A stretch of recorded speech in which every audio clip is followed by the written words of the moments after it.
Hello, ladies. Good morning slash afternoon. Hi, how are you? So it's cloudy and foggy here in California. How is it where you guys are? It's rainy here in New Jersey too. Oh, well, it's cold in Toronto in the Great White North.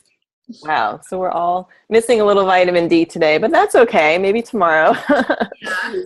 So for those of you tuning in, welcome. I'm Justine Sanfilippo, health coach and nutritionist, and author of the book, Lose Your Inches Without Losing Your Mind. I have Kajenwa and Jennifer here of Dash Public Relations that have been doing my program. It's based on 10 weeks, and this week we're in week 9. So we're going to check in and see how their progress has been. Oh, and my website's happyhealthypeople.com to check that out. So last week we talked about cravings, binging, other foes of losing your inches, things that can come up in life. Jen, you were working on having some more water, adding another bottle of water there, and also portioning out. You discovered cashew milk ice cream, so you were portioning that out, and then you discovered when you had a chocolate that you used to have, it actually made you feel not very good this past time. So how was this last week for you? It's been pretty good. I've increased my water, so I'm almost at human levels now. I'm at 3 bottles a day. The chocolate, I didn't even eat it again because I don't want to get sick like that again. So that's just not there. So that's maybe the universe or God's way of saying, let me help you out a little bit. Don't eat this stuff anymore. So my cashew milk ice cream, we had a brief conversation about this, Justine. I've been feeling really bloated the past, I'd say 2 weeks. And at first I thought it was just, monthly female time or stress. And then I really took a look this week at what am I doing that's different? What am I eating that's different that could make me bloated? Because the first couple of weeks of this program, I felt fantastic. And so what I noticed was my dairy intake has been through the roof. And as somebody who has been lactose intolerant for years, I had completely cut out dairy. And over the past few months, I rediscovered lactate. I don't like soy milk. I find it gritty. I don't like almond milk or rice milk because I find it oily. So I've been drinking the lactate, even though it's fat-free. I'm having like a bunch of bowls of cereal a day or cooking with it in eggs. I've also been having my cashew milk ice cream, which was fantastic. And I think that might really be the reason why I've been feeling so bloated, because it's the only thing I'm doing differently. And it's gone from like 0 to 100 in terms of being able to eat it. Oh, and the vegan butter because it's dairy free. Yes, so that would probably, so what's interesting about the body is it adjusts to our new habits, right? So I'll give an example. The dairy is probably why you're experiencing the bloating. So it could be more than just the lactose in milk that you're reacting to, like with the lactate and things like that. So you may want to, even if it's like a coconut milk, or just try something like just sort of get off the whole sort of dairy spectrum for a bit and kind of see how you're feeling there. But one thing I would used to do with clients a lot is I would do something called a dairy experiment. So if they had a feeling maybe I'm sensitive to dairy, I would say, okay, so just cut it out for like a whole week. And then on the 8th day, you reintroduce it. And what happens is that the effects you feel are sort of exacerbated.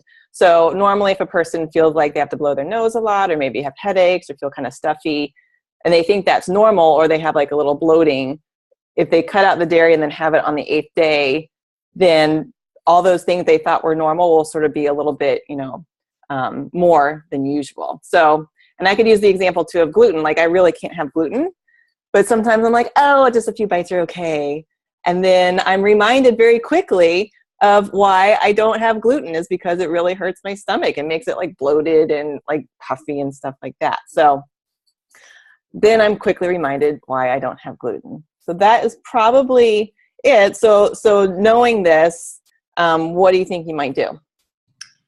I'm just going to cut it out for the week again. I mean, I've lived without it for 5 years. So I would be very interested. I can do it. It's not something that's going to be that hard for me to do. It's become a luxury for me to be able to have this stuff now. So yeah, I'm just going to cut it out and I'll let you know next week how it goes. Okay, cool. Thank you so much for that. Now, Miss Kajenwa, I believe last time you were going to the gym more often and really enjoying that. So how was this past week for you? Yeah, great. Life changes, of course, a little bit of travel with the baby and so on make it difficult to kind of stay on track always. Like I said last week, I'm starting to crave him, and I plan to look, that you can go to Toronto.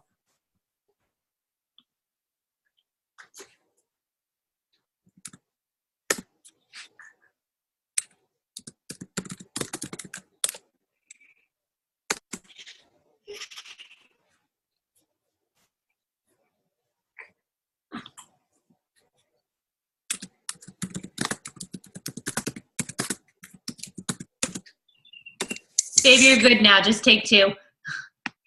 So I discovered that there's a Planet Fitness in Toronto, and of course I'm so excited to join Planet Fitness in Toronto.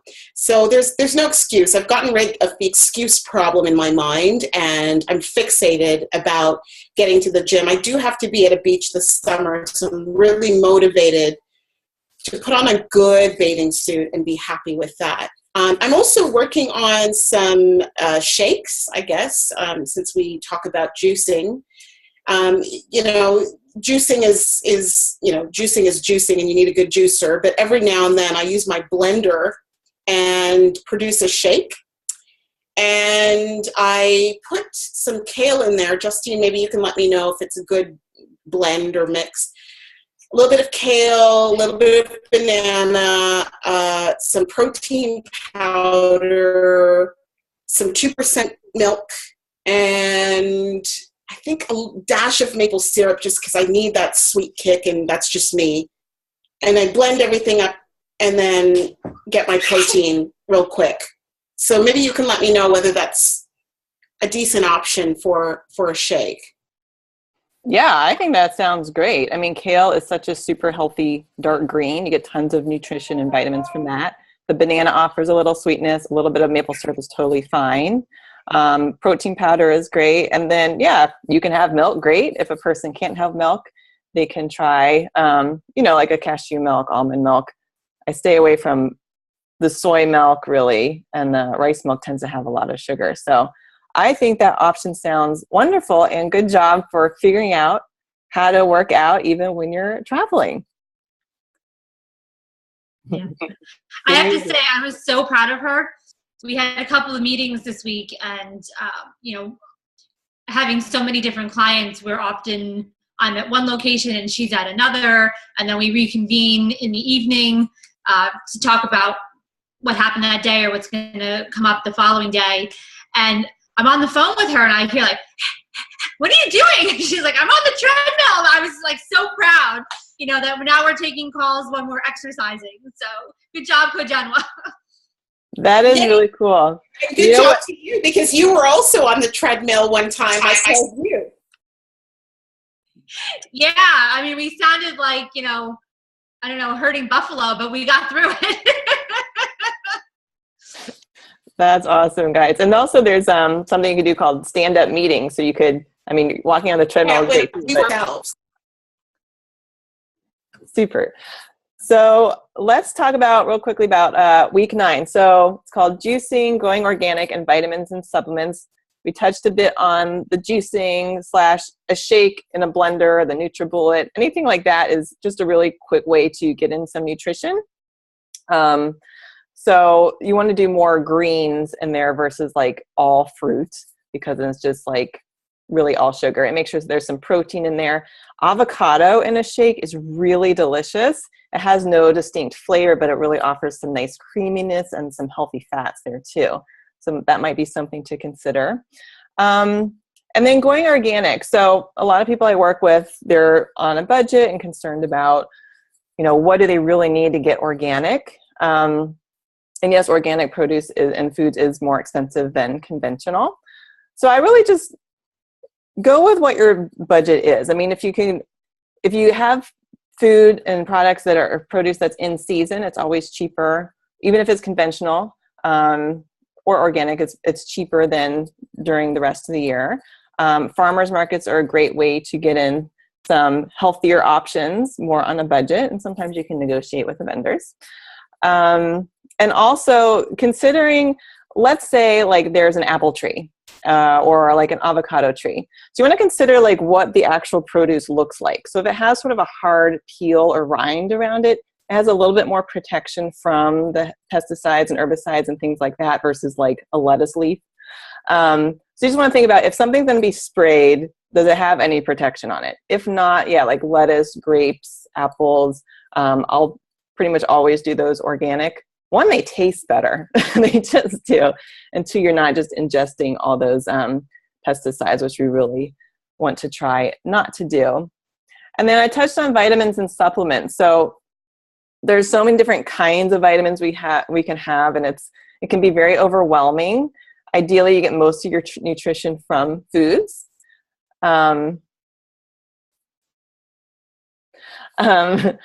you get most of your nutrition from foods. But if you want an additional supplement, like a good multivitamin, multimineral could be a good idea. You want it to be from food, so not like the cheapest version. Like you want the vitamin to actually be from food. A vitamin D is always a good idea, especially if you're in Jersey or Toronto or where you don't see the sun very much. A lot of people these days are vitamin D deficient because we work indoors. Even when I was living in Texas, like my vitamin D was low, and you get sun like 360 days a year. So if you feel just kind of like blah, it's always a good idea to get your vitamin D checked with your doctor. And then if they need to boost it, it's really easy. Go ahead. I'm finding that I'll even pop a capsule in Kaya's mouth when I'm like, you're cranky, like you're really, really mean. And I give her vitamin D, and I guarantee you the next day she's in better spirits. She's more fun to be around. She's more pleasant. So it's interesting to observe that and I myself, when I feel a little bit depressy, actually, I find that the vitamin D very much helps. Yes, absolutely. So in regions where you don't get a lot of sun, there's something called seasonal SADD, or seasonal affective disorder. Basically, it's if you don't get enough sunlight, you could kind of feel like depressed, or feel like you have no energy, or feel like you don't want to go anywhere. So when I was in college, I went to Notre Dame, and you have like no sun except for maybe a few weeks near the end of school, and I wasn't feeling good. So the solution at that time was to go tanning once a week, and I wasn't thinking beyond that, but I was just thinking I didn't feel good. So now we have vitamin D that's easily to take. So, and it's also really good for boosting the immune system. If you feel like you get sick a lot, vitamin D will help boost that as well. And a couple other supplements like an omega-3 is always really great too. It's great for the skin and great for the brain and great for reducing inflammation. So thinking about all these things, let's figure out what you guys want to focus on for this coming week, or if you have any questions on anything I just discussed. Go ahead. Well, I am definitely, like I said, my big goal this week is to eliminate the dairy and see if that makes a difference. Vitamin D, like you said, I actually just found out, I think I may have mentioned it in a previous video, that I'm very vitamin D deficient. I had a complete blood workup done for my annual physical, and I never even knew that was a thing. And I think the low is like 30, and I was at 14.5. So I was half of what the lowest is supposed to be. So I just got some vitamin D, and I'm going to be popping those babies and hoping for a bright sunny day, even though it's raining. Well, that's great. And also when you have the vitamin D, it's a fat soluble vitamin. So if you have it with a little bit of fat when you take it, or like right before or after, it kind of helps everything absorb, and then it gets stored. So it's really easy to sort of build up your stores of the vitamin D. Ooh, so it's like secret vitamin, like secret pill. That's great. Yeah. Awesome. We love little secrets. Okay, Jenna, you're a little bit sideways. Am I? Now you're straight up. Yeah, now you're good. So why don't you tell us what you're going to focus on this week? Okay, great. So yeah, no, totally in concordance with the vitamin D option. It's my secret pill. It's actually my antidepressant thing that I use. My thing is going to be doing more shakes, staying consistent with the gym. I'd like to up the quotient from 2 to 3 times a week. And I would like to charge up my protein. So I ordered, for example, a baked chicken. Often in New York, you can go straight to the grocery store and get a baked chicken. And I'll eat that, with a piece of pumpernickel bread instead of the pasta or the hamburger option, just to get more lean is what I'm after. Okay, wonderful. All those goals sound super. Can't wait to hear about your different shake options. All right, so we are ending week 9, and we will chat again soon in week 10. Yay, bye. Yeah. Graduation. Tone it up, and say with me on 3, tone it up Tuesdays. Okay. 1, 2, 3. Tone Tone it up Tuesday. Bye, guys. Goodbye.